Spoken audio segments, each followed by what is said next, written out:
Nice and soft, you cut out your vocal instrument. Solve the problem differently. Make it more intimate. Don't cut out your vocal instrument to make it soft. To the chairs in your parlor, sing Keep that melodic quality. Do you sit at your doorstep and picture me There, that's a better choice. Is your heart filled with pain? Shall I come back again? Tell me, dear, are you lonesome tonight? I'm downhearted. Breath. Open. Because you are Good. gone. Now, I'm going to change your intake there.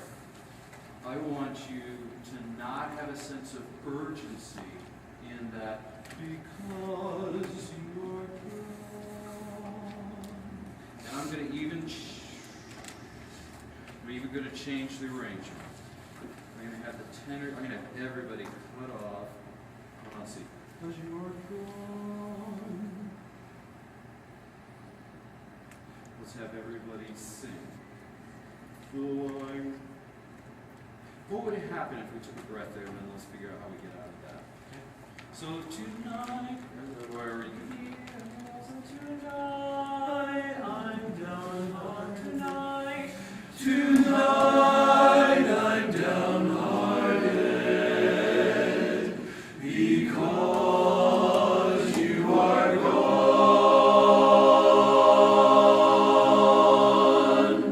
Though I long. That's not gonna work. Tonight I'm downhearted because Pardon? Yeah, let's do that. Okay, so we're going to move through that. And let's get into the back half of the song. So we got 10 minutes. Is that what we need? 5 minutes. 10 minutes. All right. Let's get the back half of the song. So we'll start right at that bridge and we'll go through that section. Sure. As we've been rehearsing it for now. Let me see. Tonight, I'm downhearted tonight. Tonight I'm downhearted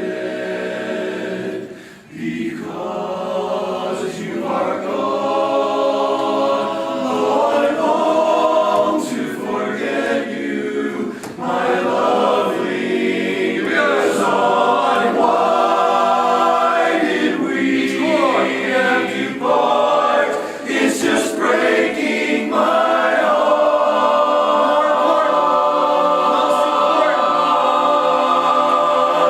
I long to be with you tonight.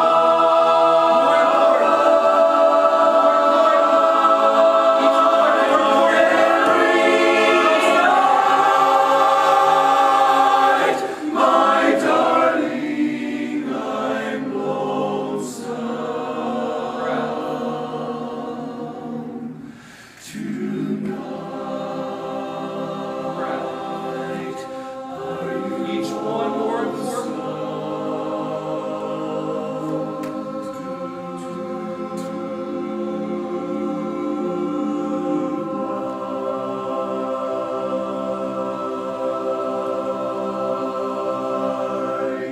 Good. So looking at that final set of measures here, what do we have? They're all non-4-part chords, which means what? Every chord takes on more and more importance. So once the leads hit night and the three of you take a breath, then all of a sudden, are you lonesome? And then tenor and baritone, you have a critical breath in there. That will set up the basses or it will kill the basses. All right? Trio or the tenor baritone make that breath wonderful. The basses sound awesome. Ragged breath, the basses sound ragged. That simple. And then each chord as you come in, baritones, tenors, more and more intimate. More and more intimate. Can we do wherever you can start to get into the tag? Why did we D flat? D flat? Why did Papa? Why? Why?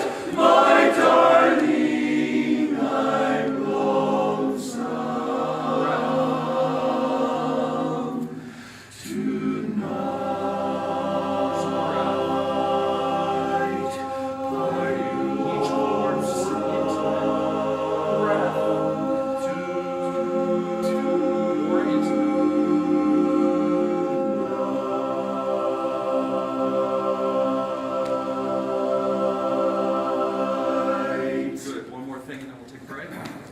All right. Brent Graham actually has a rule of two. You ever heard him talk about rule of two? Rule of two. Rule of two. Hey. If Brent Graham ever says rule of two, he said every time you have a second interval, note just a whole step apart, you're sung in equal volume. That's not my rule of two. My rule of two deals with penultimate notes. Penultimate note meaning the second to last note that you're going to sing.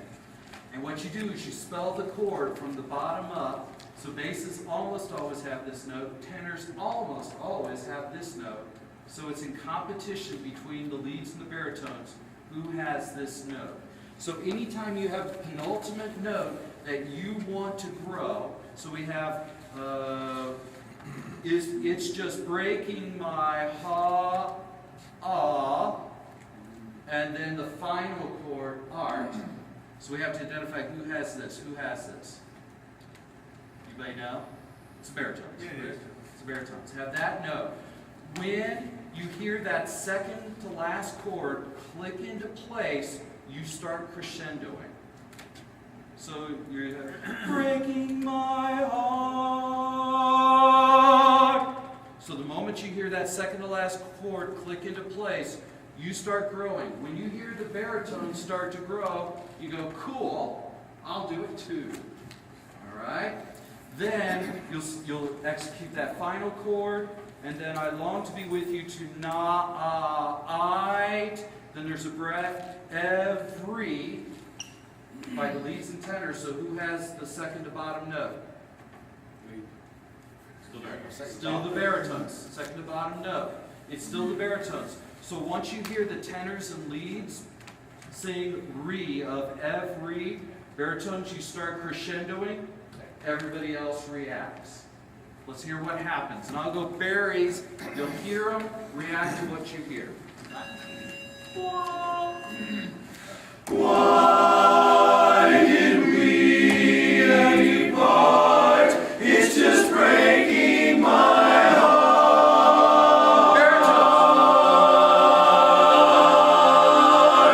I long to be with you tonight.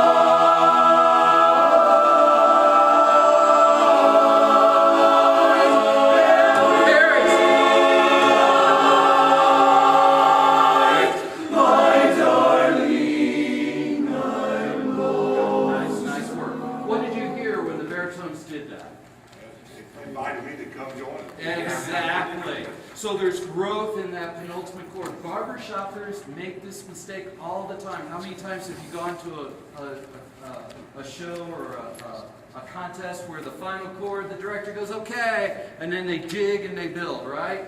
Too late. Too late at that point. It's the penultimate chord. It's that final opportunity for tension that you want to bring out of the music. That makes sense? It's only this part that can execute it. If anybody else tries it, it fails miserably. This part does it, and as you said, it invites everybody. We'll do it one more time, tag it out, and take a break. Yes, sir. Great work, guys.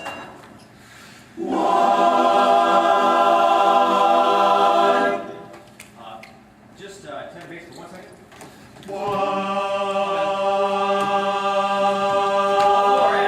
Why did we depart? It's just breaking my heart.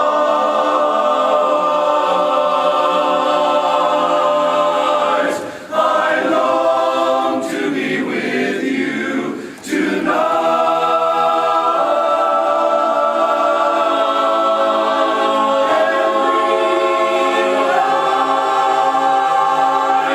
My darling, I'm lonesome tonight. Careful, tenor baby. Are you lonesome? Stellar breath. Intimate, intimate, intimate.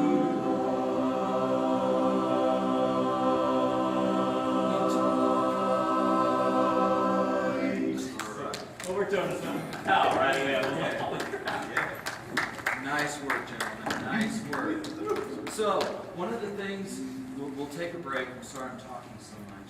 but I firmly believe in teaching people how to fish.